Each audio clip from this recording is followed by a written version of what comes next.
Manchester United fans must be wondering why Casemiro wasn't sold this summer. The truth is, United were open to offers from the beginning to the end of the transfer window, but no concrete approaches were made for the ageing midfielder. A club source described Casemiro as a high-value player during the window, and his wage demands were partly the reason for him staying. There were no clubs willing to offer Casemiro a similar salary to his current contract, and not even Saudi Arabian sides were tempted. It was clear relatively early in the summer that United were preparing for the new season with Casemiro, although it seemed like asking for trouble not to sign a new midfielder. Thankfully, United landed Manuel Ugarte from Paris Saint-Germain, and the 23-year-old is expected to be the first choice at the base of the midfield, with Kobbie Mainoo and Bruno Fernandes playing ahead of him. The prospect of regularly starting on the bench will not sit well with Casemiro, and being substituted at half-time for youngster Toby Collier against Liverpool might have represented the beginning of the end for him at Old Trafford. Contrary to claims on social media, Casemiro did not storm out of the stadium after his substitution, but an 11th hour exit from the club could be on the cards this month. Casemiro's wife uploaded a photo of his trophy cabinet on social media after the Liverpool debacle. However, the player who won that collection of trophies looks confined to the past. It was within United's best interest to move Casemiro on this summer, and although the opportunity didn't present itself, a late transfer to Turkey might be possible. Galatasaray are said to be considering a late swoop for him, and Turkey's window is open until September 13th, which could provide the Brazilian with an exit route from the heavy scrutiny at United. Oh, a human level. It must be difficult for Casemiro to watch his body let him down after years of operating at an elite level. And it can't be easy for his family to read the heavy criticism, but he is one of the highest earners at United, and that comes with expectation. Casemiro was determined to come back stronger in 2024-25, and that shouldn't be a surprise. He couldn't have achieved what he has without that mentality and a powerful self-belief, but it's often following the departures of Facundo Pellistri and jadon Sancho over the summer. Manchester United's pool of wide options now has a much healthier look about itself. United went into the summer transfer window with 6 wingers on their books that each would have been knocking on Erik Ten Hag's door in pursuit of regular game time. Despite the prospect of facing a more congested fixture list than ever before, it would have been impossible for the United manager to have kept Marcus Rashford, Alejandro Garnacho, Pellistri, Sancho, Antony and Ahmad happy. It was a list that needed scaling back. By managing to offload Pellistri, who joined Panathinaikos, and Sancho, who sealed an 11th hour switch to Chelsea on deadline day, United now have a manageable number of wingers at their disposal. It should be enough to see them through the season without too many problems. Rashford and Ahmad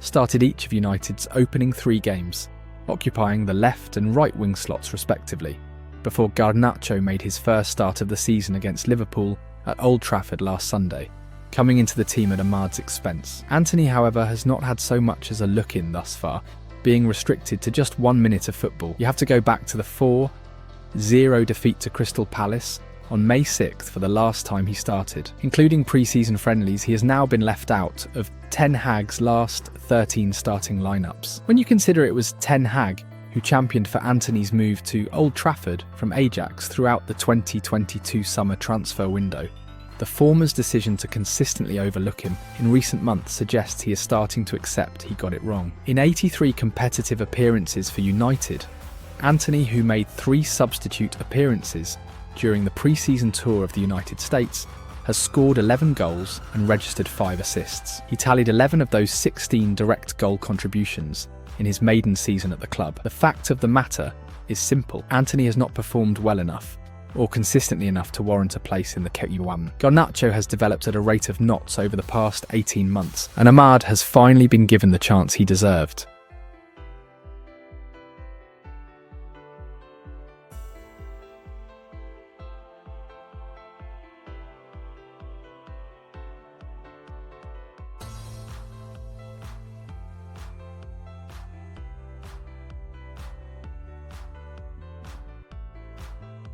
Let's keep subscribed. Erik Ten Hag is judging it all on the trophies. Ever since Manchester United won the FA Cup in May, he has rarely wasted an opportunity to point to a record of 2 pieces of silverware in 2 seasons. He did it last week in the build-up to United's game with Liverpool, and he did it in the aftermath when it was probably the last thing supporters wanted to hear. So regularly has he pointed to this record that it might be worth putting such bold claims to one side for a while. In the last 2 years we won, behind City, the most trophies in English football, Ten Hag said on Friday. That is the reality. They are are the facts. There is no disputing those facts, and it's clear that the Carabao Cup win in his first season and the FA Cup win in his second is proof enough for Ten Hag that he is on the right track. To him, those successes are stronger evidence of progress than a Premier League record of 16 defeats in 41 games and an 8th place finish last season. You won't be surprised to hear that is a contrast to his predecessor as permanent manager at Old Trafford. Ole Gunnar Solskjaer couldn't get his team over the line to win a trophy, but his 2 full seasons in charge at United